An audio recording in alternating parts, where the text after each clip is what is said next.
Hello, my name is Matthew Schwartz, and I've been playing drums for 5 years now. I've played in a variety of different bands, ranging all the way from reggae to metal.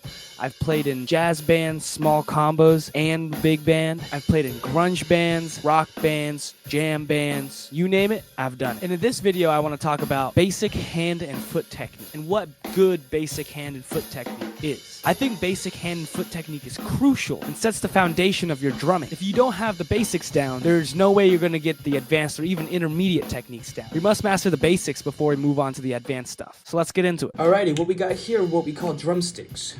I don't think they're the same matching stick, but it doesn't matter. For this video, I want to discuss what the fulcrum is in your grip. It's the most crucial part of your grip when you're holding a drumstick. What the fulcrum is the point in where you hold the stick, where the stick is able to bounce and almost act like a lever. As you can see right here. And to find the fulcrum, I like to use this technique that I call the finger gun method. And it's basically, pull out your finger guns, and I like to go about 1/3 up from the bottom of the stick. So if we split it into thirds, boom, I would put my hand right here and put that finger gun out.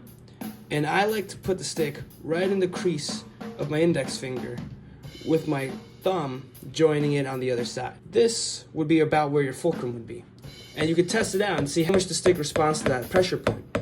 And then the rest of your fingers can just wrap on. And then mess around with that. See if it's comfortable. Make sure the stick bounces correctly and it feels good. That's good for me. That's where I like it. Sometimes I'll hold the stick further back, which gives me more attack. It just depends on what you're doing. You can play softer very easily at the top of the sticks, but it doesn't provide much room to grow, because now you're tense and you're very far up. But right here at the fulcrum, you can still play soft, but you can get loud.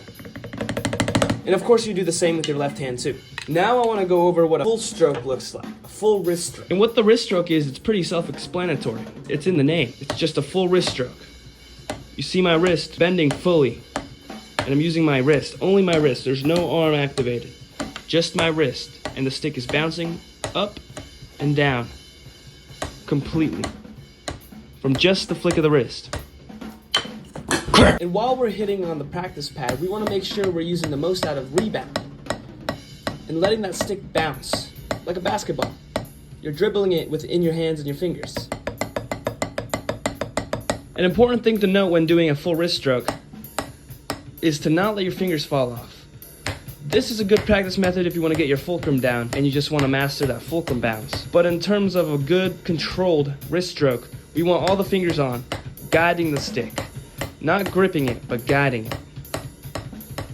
If these techniques are too easy and you've already mastered them, you should check out my website in the link in the description down below. In my website, you can schedule private lessons, and the first one's free, in which we can discuss further techniques, more intermediate advanced techniques that might help you out in your drumming adventure. Alright, basic foot technique is pretty simple. There are two main techniques when performing a single hit on the bass drum. There's heel down, which looks something like this. Then there's heel up, which looks something like this. There are both great techniques to use, and I think you should master both. But it depends on the situation. Heel down is pretty quiet. You can't get too loud. You can get a good volume out of it, but not compared to heel up. So I would assess the situation and assess the groove before picking a technique. You want to utilize rebound in your foot technique just like your hands. Let the beater work for you. Don't work against it. Alright, that's the end of the video. I hope you guys enjoyed.